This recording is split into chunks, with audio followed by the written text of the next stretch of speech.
It's a seemingly impossible task. Create a transparent shield that can absorb the force of a bullet without shattering. What looks like ordinary glass is in fact an invisible assembly of advanced materials. But how is this impossible barrier actually made?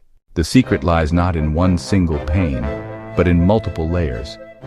Bulletproof glass, or more accurately, bullet-resistant glass, is a laminate. It's an assembly of alternating layers of rigid glass and a soft, flexible material, like a plastic polymer.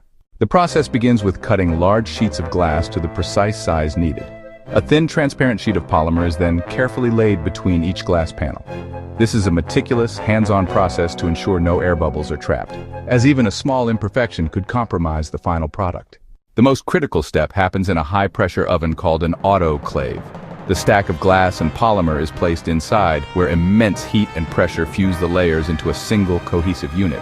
This is the unseen assembly, the moment where individual sheets are transformed into a single, incredibly strong barrier.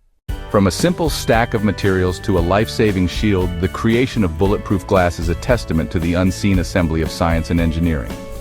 If you were fascinated by this process, hit that subscribe button to explore more engineering marvels. And tell us in the comments, what other incredible process do you want to see unraveled next?